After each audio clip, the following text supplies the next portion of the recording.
57 জন committee চৌকস দেশপ্রেমিক সেনা অফিসারকে নিষ্ঠুরভাবে হত্যা করা হয়েছিল। সালাম হারিয়ে গেছে, আবার একটু উপরে তুলি। আসসালামু আলাইকুম ওয়া রাহমাতুল্লাহ। আলহামদুলিল্লাহি রাব্বিল আলামিন ওয়াসসালাতু ওয়াসসালামু আলা রাসূলিহিল কারীম ওয়া আলা আলিহি ওয়া সাহবিহি ওয়া আহলি বাইতিহি আজমাইন। বাংলাদেশ জামাত ইসলামী ফরিদপুর জেলা শাখা কর্তৃক আয়োজিত আজকের এই বিশাল কর্মী সম্মেলনের সম্মানিত সভাপতি জেলা আমির জনাব মাস্টার বদরউদ্দিন,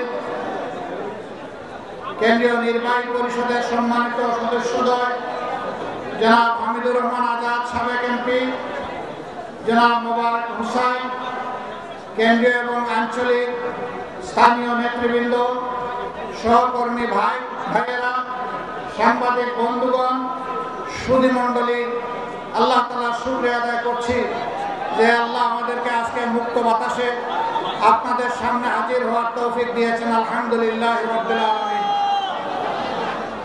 আজ থেকে 1 বছর 6 মাস আগে আমরা কল্পনাও করতে পারিনি এমন একটি দিন এই জাতির ভাগ্যে আসবে। আমরা এসে এই রাজেন্দ্র কলেজ মাঠে এখানে দাঁড়িয়ে আপনাদেরকে দুটি কথা বলতে পারবো, আপনাদের চেহারাগুলো মন ভরে দেখার সুযোগ পাবো এবং জাতির জন্য আপনাদের কাছে কিছু আমানত রেখে দেওয়ার সুযোগ পাবো, এটা আমরা কল্পনাও করতে পারিনি।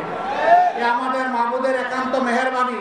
এদেশের মানুষকে 15.5 বছরের জগদ্দল পাথরের নিচে চাপা পড়া এই মানবতাকে আল্লাহ তাআলা উদ্ধার করেছেন। বলতে গেলে 2006 সালের 28 অক্টোবর লগি বইটার হিংস্র তাণ্ডবের কাছে বাংলাদেশ সেদিন পথ হারিয়েছিল। ঢাকা সহ বাংলাদেশের বিভিন্ন জায়গায় 39 জন বনি আদমকে নিষ্ঠুরভাবে সেদিন লগি বইটা দিয়ে হত্যা করা হয়েছিল। লাশের উপর সেদিন বিকৃত নৃত্য করা হয়েছিল। মানুষের বুকের পাঁজর ভেঙে দেওয়ার সাথে সাথে মানবতার বুক ভেঙে দেওয়া হয়েছে। সেই দিন বাংলাদেশ পথ হারিয়েছিল। অনেক লড়াই সংগ্রামের পর 2024 সালে 5 আগস্ট আল্লাহ তাআলা আমাদের কলিজার টুকরা সন্তানদের নেতৃত্বে, বৈষম্য বিরোধী ছাত্র আন্দোলনের নেতৃবৃন্দের নেতৃত্বে এদেশের মানুষের হাতে আবার হারানো পথ তুলে দিয়েছেন। আলহামদুলিল্লাহ। আমাদের এই সন্তানদের জন্য আমরা গর্বিত।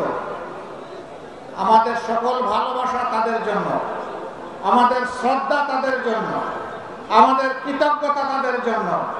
আমরা তাদেরকে স্যালিউট জানাই। 15.5 বছর দফায় দফায় আমরা বিরোধী দল আন্দোলন করেছি, কখনো সম্মিলিতভাবে, কখনো যুগপৎ, কিন্তু আমরা আন্দোলনের পরিসমাপ্তি টানতে পারি নাই। পরিসমাপ্তি টেনেছে আমাদের সন্তানেরা।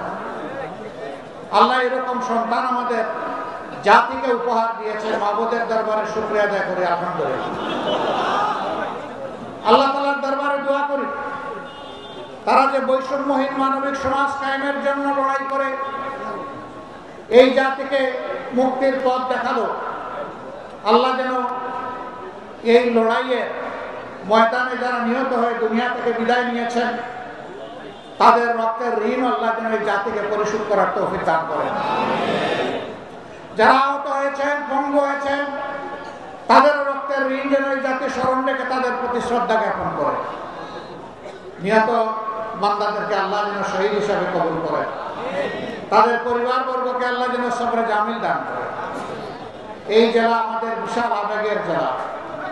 এই জেলায় বাংলাদেশ জামাত ইসলামের শীর্ষস্থানীয় আমাদের মাতার তাজ 2 জন নেতা ছিলেন।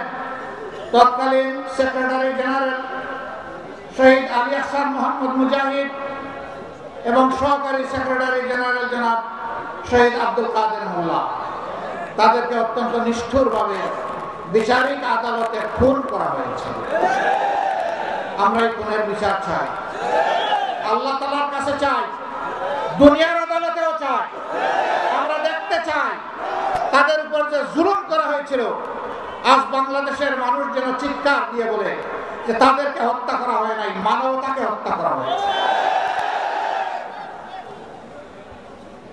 সংগ্রামী ফরিদপুরবাসী, 28 সালে জকিবইটার তাণ্ডবের মাধ্যমে যে খুনের রাজনীতি শুরু হয়েছিল, 9 সালে বোঝাপড়ার রাজনীতির মধ্য দিয়ে ক্ষমতা এসে 9 সালের 10ই জানুয়ারি ক্ষমতার বাগডোর তারা হাতে তুলে নিয়েছিলেন। তারপরের মাসে 25 এবং 26 ফেব্রুয়ারি ঢাকার পিলখানায় বিডিআর সদর দপ্তরে 57 জন কমিটি, চৌকস, দেশপ্রেমিক সেনা অফিসারকে নিষ্ঠুরভাবে হত্যা করা হয়েছিল।